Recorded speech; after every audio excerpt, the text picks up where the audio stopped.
Hi, Ron, and welcome back. We are joined again today by Freeman, one of the great American diplomats. So, welcome back to the program. Glad to be with you, Clem. So, you are a former ambassador to Saudi Arabia and also a former Assistant Secretary of Defense for International Security Affairs.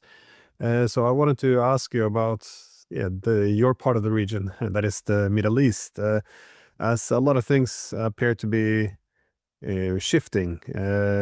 For example, a good place to start would be Israel. That is, things even within Israeli society, which was never discussed before, now appears to be discussed. You even hear Israelis not just referring to what is happening as a genocide, but you even hear the reference to another Holocaust. This is usually language which was very much protected, almost monopolized from the Holocaust of World War II.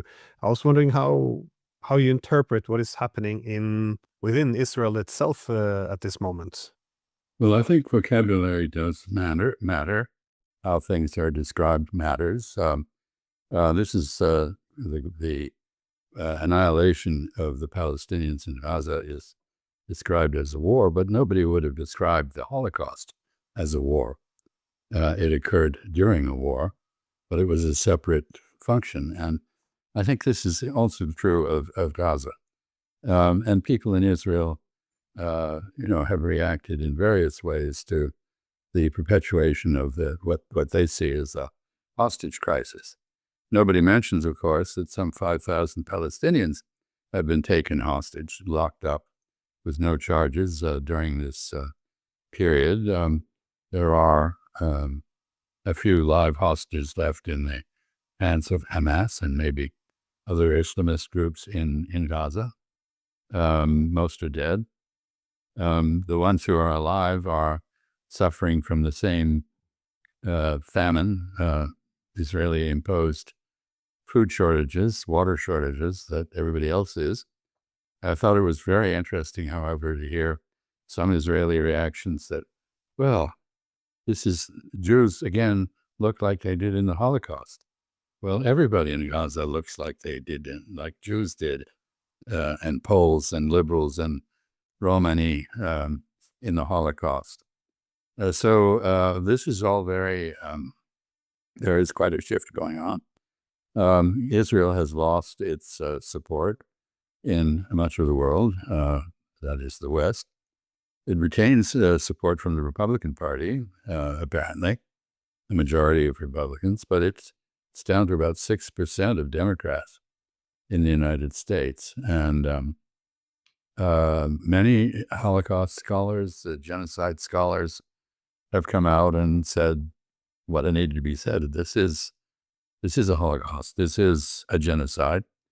It is not a war. It is deliberate imposition of death through bombing, sniping, and finally starvation. So all this is very significant, I think. But more significant than that is the letter to the Prime Minister from former intelligence and security officials. Some almost 500 or almost 600 of them have written to say, look, this is stupid. It's getting us nowhere, and we need to stop it. And the point there is, let's go back and think about what all this was October 7th. Prior to October 7th, Israel maintained Gaza as a concentration camp for Palestinians. You might ask yourself what you would do if you were in a concentration camp. What would you use peaceful methods with your jailers to reason with them, or would you do what Palestinians did on October 7th? In any event, that's how this particular round started. Israel had a number of objectives. One was to eliminate Hamas. It has largely succeeded in that. There is now no Hamas governance in Gaza. There's no control at all. In fact, criminal gangs and a state of Hobbesian anarchy prevail. As we can see, whenever one of the few trucks allowed to carry food into Gaza does so, it is immediately attacked by mobs, lawless mobs, and by criminals. Second, the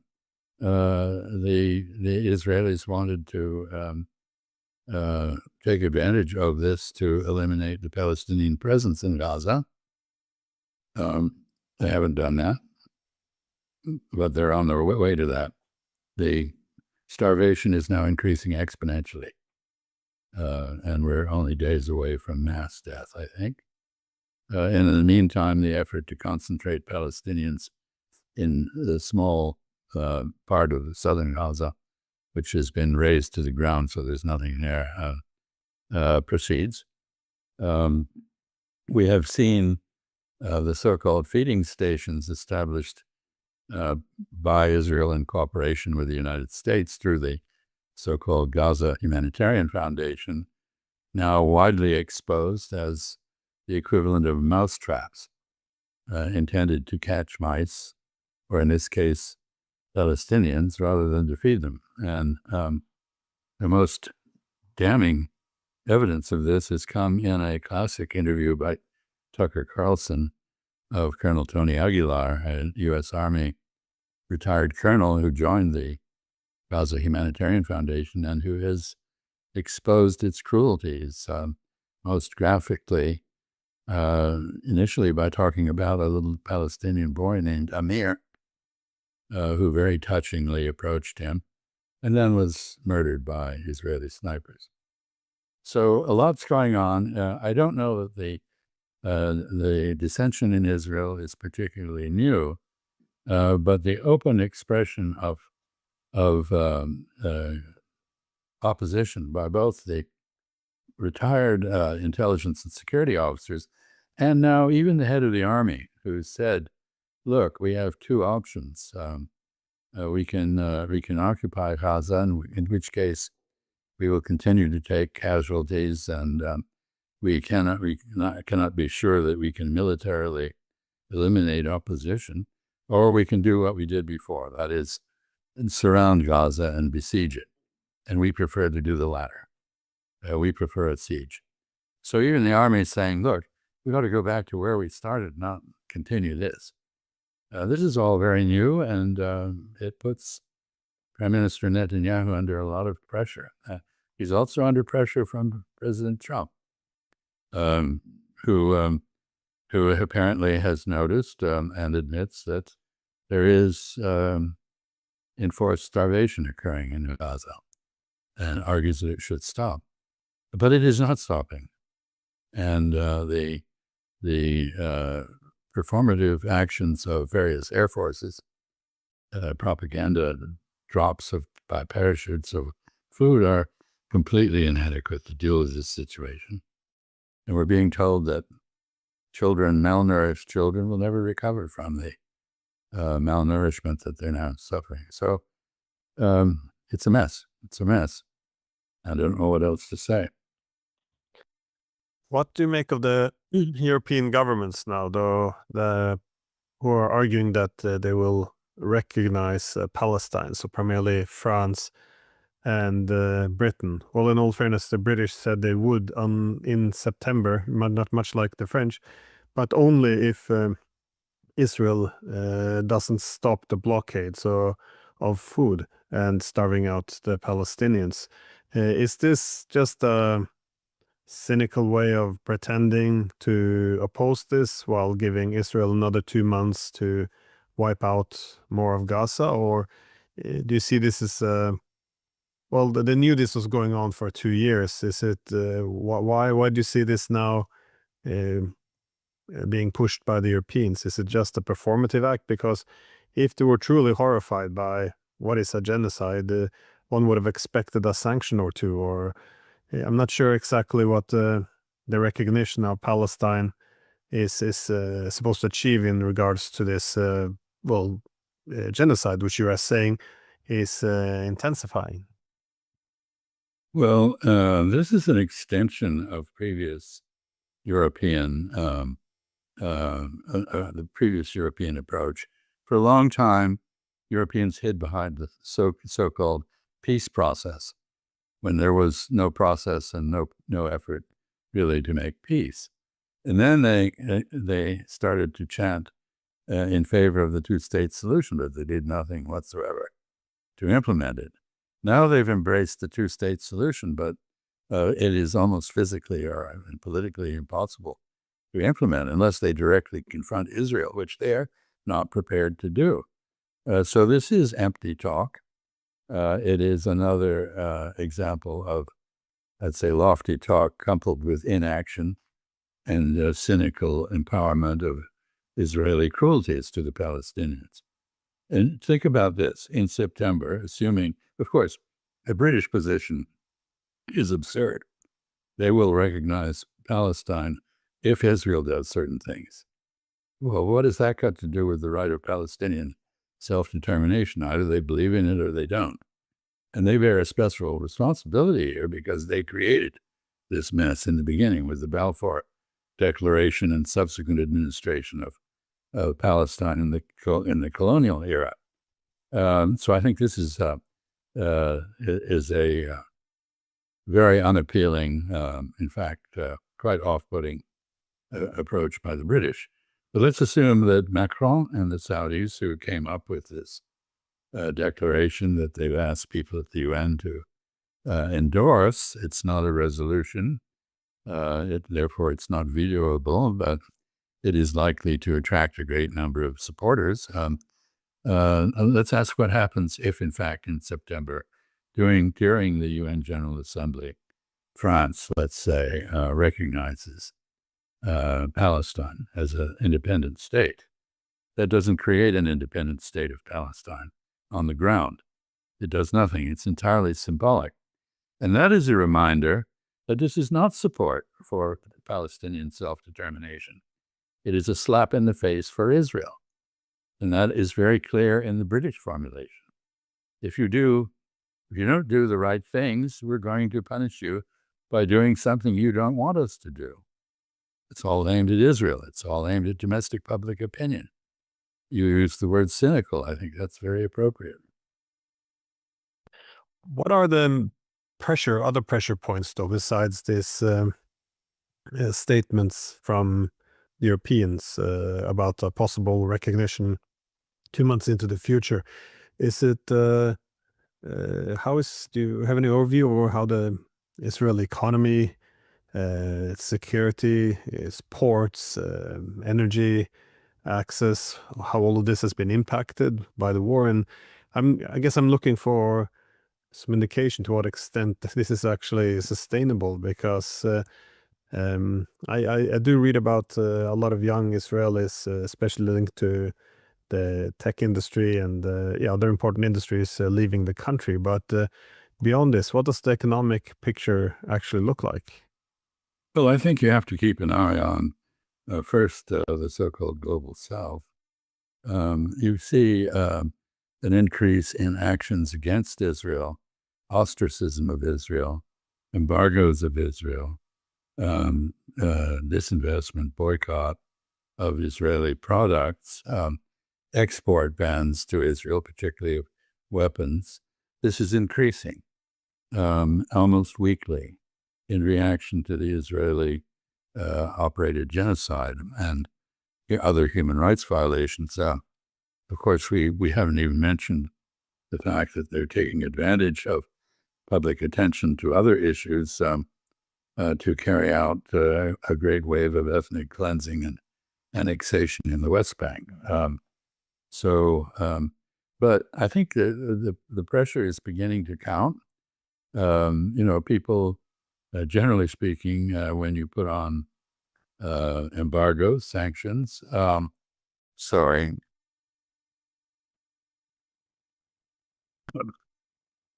Good. Wife got that. Sorry about that.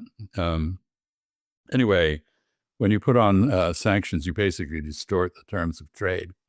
You create opportunities for people to make money by circumventing the sanctions. And we've seen this, for example, Colombia, which had been a major supplier of coal to Israel, has put an embargo on coal exports to Israel, and yet smuggling is apparently continuing to occur. So how effective all this is, I don't know. The war itself has taken a huge toll.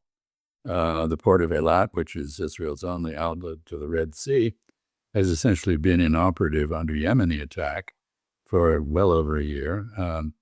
The ports of Haifa and Ashdod were essentially shut down by Iranian missile attacks. In the background here, we have to remember that both Israel and Iran are preparing for another round of attacks, and the Iranians have shown that they can calibrate their attacks on Israel to create damage. During this last round, the 12-day war, so-called, they focused entirely on military and intelligence and infrastructure targets. The next time around, they won't. And they have the capacity to do huge damage in Israel.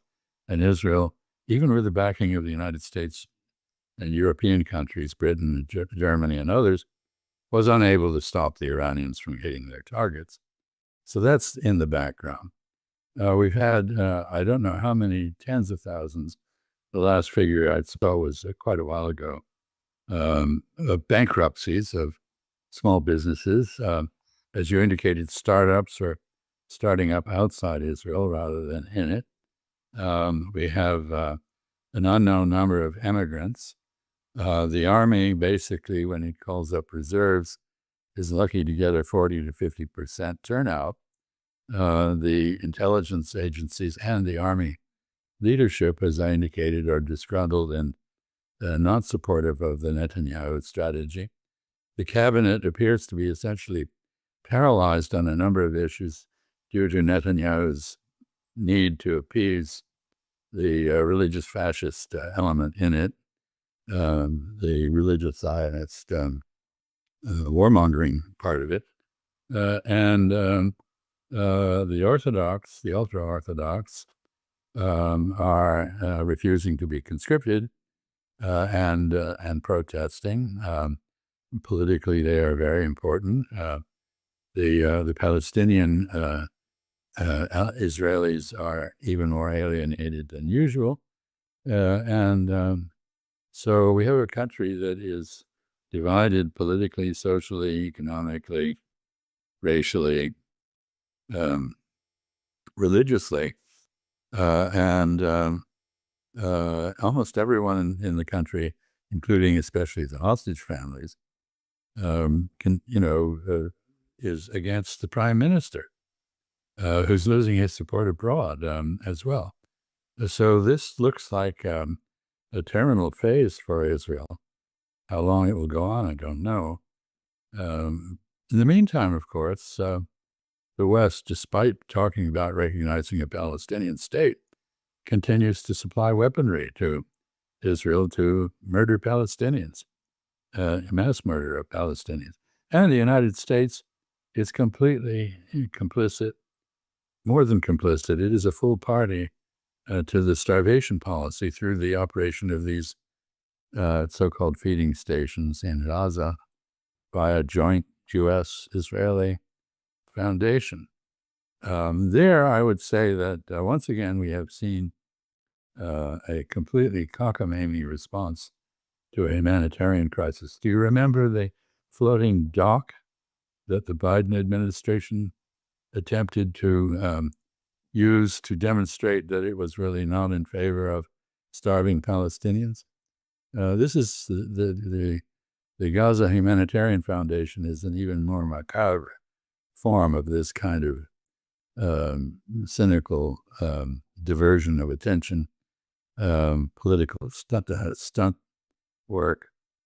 So I think Israel's in increasing trouble, and I think a lot of Israelis understand that. You hear former retired politicians like Ehud Olmert, the former prime minister, or Barak, the former foreign minister, former head of the defense establishment, coming out and saying flatly that, look, this is existential for us.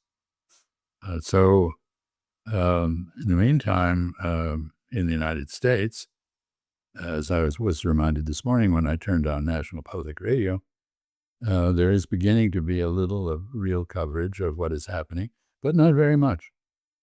The BBC, which is a major media outlet internationally, although it has an Israeli bias, is now beginning to be much more cutting in its reporting. All of this is very important. I go back to President Trump's contradiction of Prime Minister Netanyahu.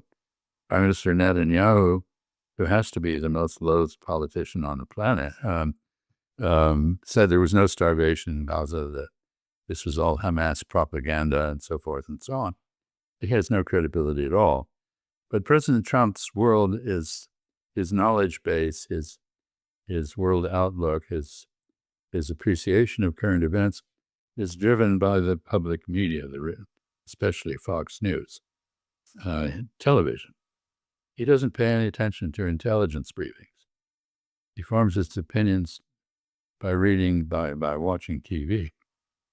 But the TV and the radio and the other media are beginning to report something more realistically. And I think this is true internationally as well. Israel is running out of defenders in the media as well as everywhere else. And the clearest indication you can get that the Israelis understand this is their decision, apparently, the other day to ban the use of the term hasbara, which means explanation in Hebrew, and which has become a synonym for lies, grotesque lies. So from now on, they're going to refer to their lies as public diplomacy. How does this impact Israel's relationship in its own neighborhood, though? Because, well, what I find interesting is that Israel's main adversaries, be it what we call the Houthis in Yemen or Iran, all of these have been very successfully demonized throughout the years, to the extent we don't actually discuss their security concerns. We just essentially just put the labels. But now we see that they are gaining some credibility, if you will, in the international system, given that they have been the only one opposing this, I guess, and especially Iran, given that they were able to, well, not defeat, but successfully stand up toe to toe against Israel, but also Yemen for the blockade. It's more or less successfully pulled off, and also given that you have been the former U.S. ambassador to Saudi Arabia, how does Saudi Arabia orient itself here? Because it doesn't seem as if it's well willing to take any hard stance, or it seems on the contrary, not doing much. But among the public, there's some uproar. So how is this impacting the wider region and the relationship with the Israelis? That's an extraordinarily complex set of questions. Sorry, I lumped it all together to make it a bit. Oh, why not? I'll just start by saying the demonization of Hamas is total in Israel. So when Israelis saw pictures of the two hostages, emaciated Israeli hostages, they said, "Oh yeah, this is because Hamas steals all the food in Gaza." Well, this is a proof of the effectiveness of the hasbara, now a banned word. Others in the region have other reasons for opposing Hamas. Hamas is a democratic movement that came to power at the ballot box. For the Saudis and other traditional Gulf tribally oriented monarchies or family businesses posing as governments, this is anathema, because this basically says nobody should need somebody like al-Sisi in Egypt, the military dictator. Nobody needs that. Nobody needs a king, a prince, an emir, a thug, because the people can rule through the ballot box. So this is the basis for a lot of the Gulf animosity to Hamas. The exception is Qatar. And Qatar has a vision of a post-Islamic Renaissance society that would be democratic. Of course, it's just a vision. It's not a reality. Anyway, so all those factors come into play. Let's also remember what it was that Hamas set out to do on October 7th. They set out to return the issue of Palestinian self-determination to the global agenda. Well, they have succeeded very, very much more than anyone would have dared predict. So that is also a menace to some of the Gulf monarchies. It is congenial to the Yemenis and the Iranians, who do take credit in the broader Islamic world and the Arab world for having been the only ones to actually comply with the Genocide Convention, which lays a positive duty on everyone to oppose genocide. They have, no one else, not in the West, not in the region. So you have the usual situation in these societies where the leadership is not in tune with the populace. It is, however, clever enough to keep opposition at bay, and it is interested in realpolitik. The supreme practitioner of that in the world now is the United Arab Emirates, but the Saudis are not far behind. Finally, I just note that the Israeli achievement of military hegemony at the expense of alienating the entire world in the Levant, military hegemony in the Levant has focused countries in the region on the threat that Israel presents to them. And so we see the Saudis and the Iranians beginning to come together as a way of balancing the Israelis. This is, of course, complicated by the fact that the Saudis have a great reliance on the United States for weaponry and in case of emergency, military support. And the United States is basically in lockstep with Israel, unbreakable partnership, or subservience, perhaps, is a better word. Anyway, very, very complicated situation. And other issues coming up, we see now the maturing of an Israeli contest with Turkey for influence in Syria. Israeli strategic reasoners are arguing, as they always have, for the partition of Syria. They argue for connecting the Druze part of Syria to the Kurdish part of Syria in some sort of corridor that would, extend Israeli influence in that part of the world. The Turks are not having any of that, so the Jordanians are totally cowed. The Egyptians are restive. Nobody's happy in the region, and not the Israelis, not anyone else. It's interesting what you said about Saudi Arabia and Iran possibly finding some, if not common cause, at least resolving some of their differences, because this is the taking Israel out of the equation. This is the real, always felt like the real main Cold War of the Middle East between the Saudis and the Iranians. Well, what is it that, besides the United States being an important partner to Saudi Arabia, what is it that stands in the way of promoting a proper peace between the two countries, something that the Chinese have been pushing for? Well, not just the Chinese, the Iraqis. Let's remember that this began with an Iraqi effort at reconciling Saudi Arabia with Iran. The Omanis, who are the jack of all trades diplomatically in the region, are in the same position.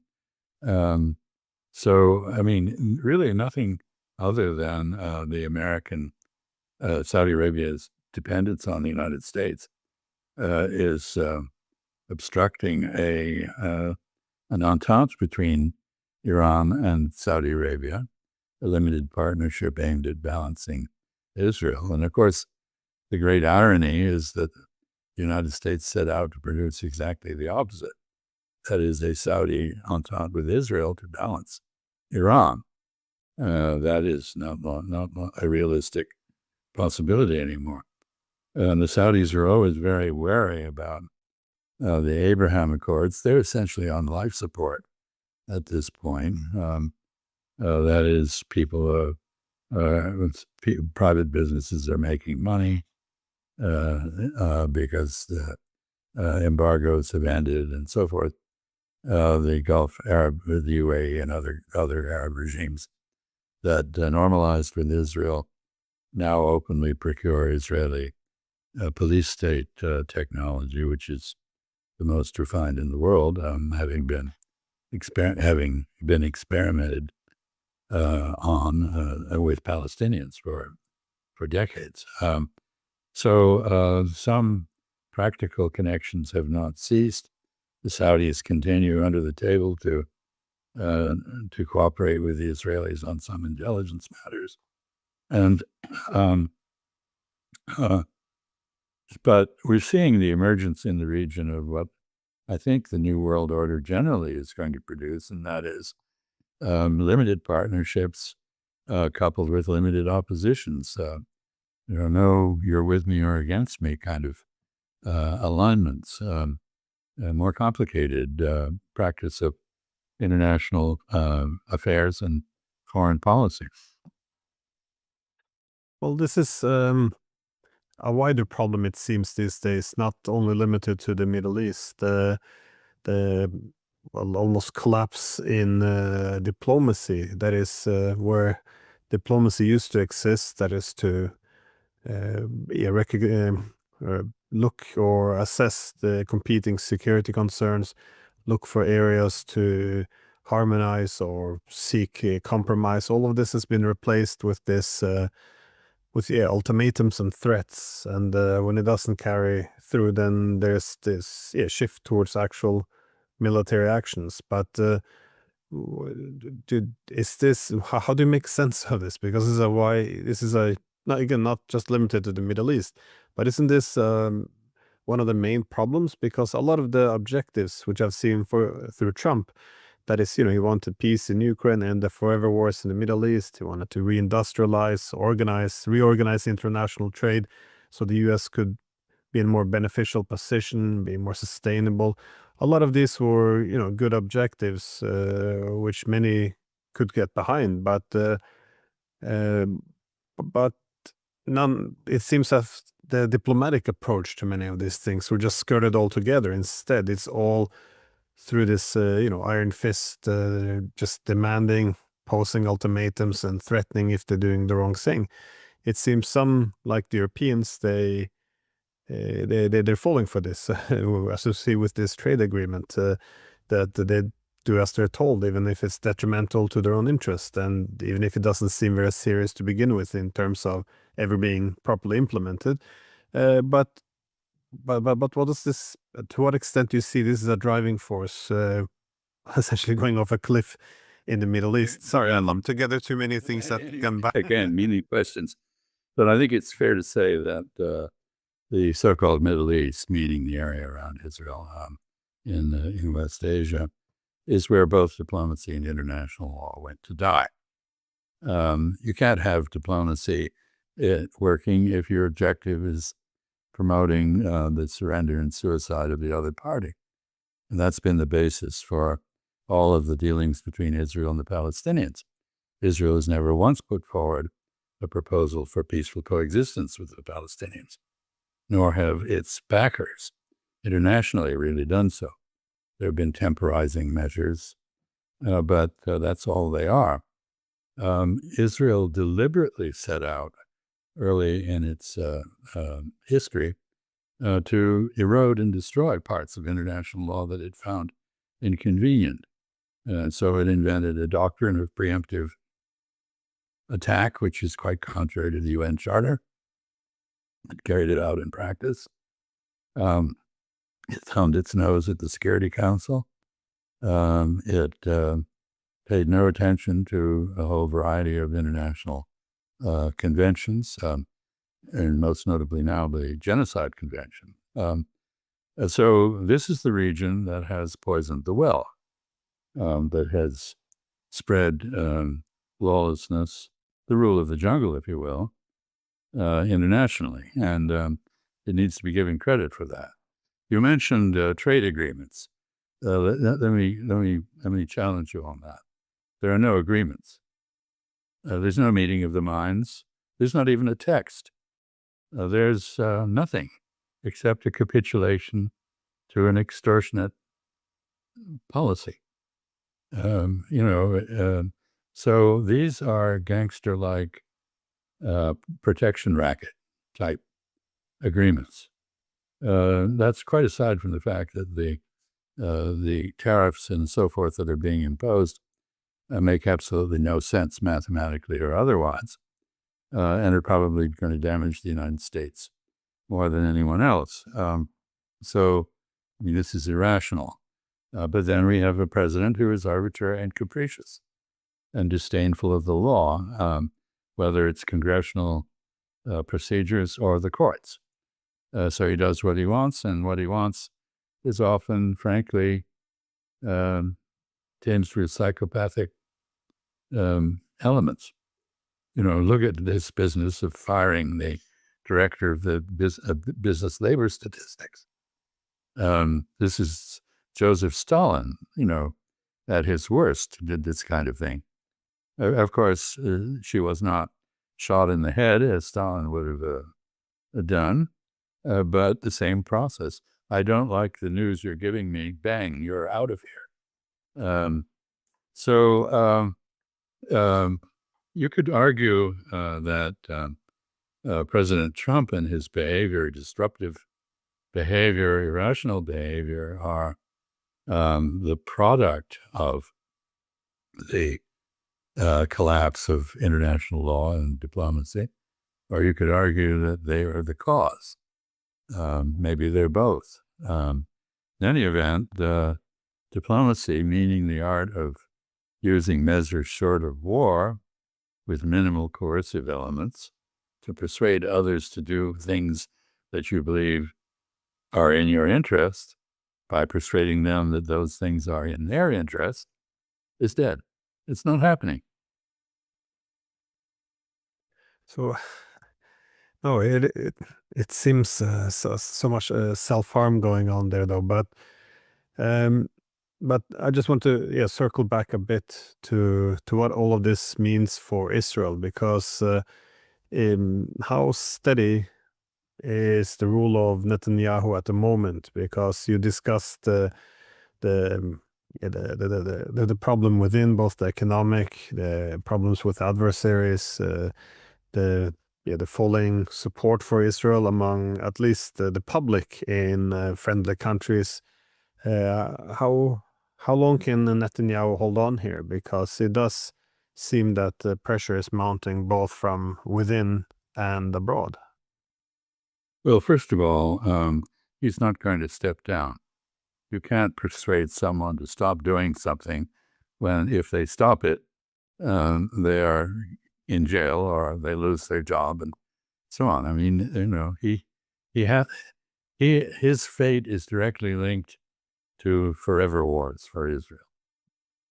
He doesn't want to deal with the Palestinians. He doesn't want to deal with Hamas. He accuses, as a master liar, he accuses Hamas of not wanting a deal, but Hamas has wanted a deal. It's just that Israel is offering nothing but suicide to Hamas. Commit suicide, disappear, and all will be well. Well, this is not attractive. So he's not going to step down. But there is a revolt brewing. There's a Chinese four-character expression which defines the eve of dynastic collapse or revolution. And it says, your cronies desert you and the public defects, opposes you. Netanyahu has contrived this situation. His most trusted associates Israel has had a justifiably high reputation for the quality of its intelligence and its strategic reasoning. But the people who are responsible for this are now completely disgusted with Netanyahu and are saying so. The public is disenchanted. He hangs on in the Knesset with a coalition. He's a very, very wily politician, devoted to nothing other than his own political survival. He apparently doesn't care that if he takes Israel down with himself as he goes, that doesn't seem to bother him. So I don't think we can make a prediction about how long he will last. But as someone once said, if something can't go on forever, sooner or later it will stop. And that is exactly what will happen to the prime ministership of Benjamin Netanyahu.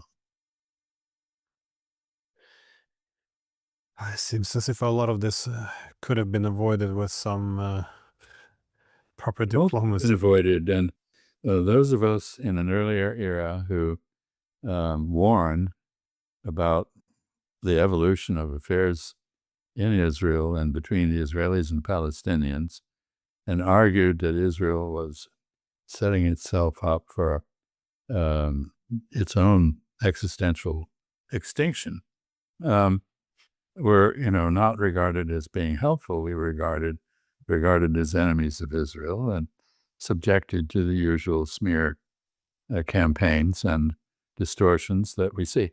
You can see this going on now. The International Criminal Court, that all of the unsavory tactics that were used to dislodge Khan, the prosecutor, and manipulate the court, and are now out in the open. So what we have, Israel has not been true to the ideals of its Zionist founders. It's been true to the traditions of Eastern European Jewish criminal gangs. That is how it conducts its affairs. So this is a state which is increasingly isolated. Interaction with it is unacceptable to more and more countries and peoples. It used to raise the question, does Israel have a right to exist? I think most people would now say no, based on its behavior. It should not exist. So this is something Israelis have done to themselves. And they've done it in part with the support of the United States and the Israel lobby in the United States. And ultimately, it's enormously destructive for them and for everyone else. And I think it's a tragedy, really, for all concerned. Does take me to an observation from the United States, though. How much I never seen this before. The open criticism of Israel. This used to be a big no-no, it's seen, but now we have very leading heads, especially coming from media, talking openly about criticizing Israel quite harshly. And as we see now, as the humanitarian crimes begin to mount, even the establishment media is beginning to report on some of these crimes. This is quite unprecedented. Do you think this could have an influence on the actual policies or the politics of the United States? Because as we see from Europe to Australia, when you have hundreds of thousands of people marching, it's very difficult to continue to brush this all under the rug and just dismiss it as anti-Semitism or anything along those lines. It appears that Israel is losing its victim card, if you will, even among the Americans. Well, Israel has tried very hard to equate support for genocide with pro-Israeli view, or to put it negatively, to equate opposition to genocide with anti-Semitism. And this is taking its toll. People realize this is absurd. Yes, it is having an impact. You can see this in Mr. Trump's acknowledgement that there is starvation in Gaza, and his statement that we need to do something about it, which separates him from Prime Minister Netanyahu and the Zionist lobby. And you can't, it's gone beyond the point. The Israelis charged that starvation and everything else is Hamas propaganda. But there's no evidence that Hamas even really exists, except as an intermittent guerrilla force inside Gaza. Where is its propaganda operation? I don't see it. This is everything Israel says is less and less credible.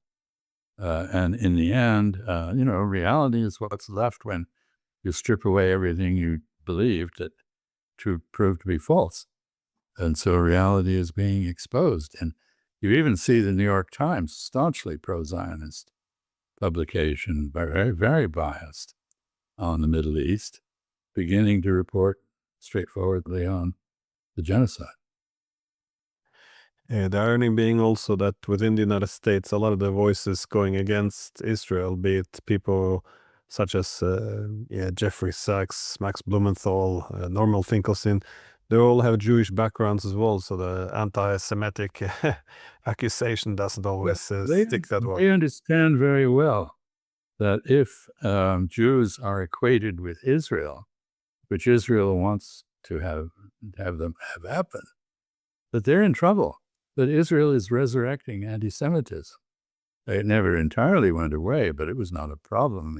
I mean, Jews in the United States, I don't know about Norway or Europe, but Jews in the United States are the most admired single religious minority, and for good reason. They are an ornament to our society culturally. They are charitable. They are involved in politics. They are doing everything that one is supposed to do as an active citizen. And all of that admiration is now gravely in jeopardy and in danger of being replaced with, what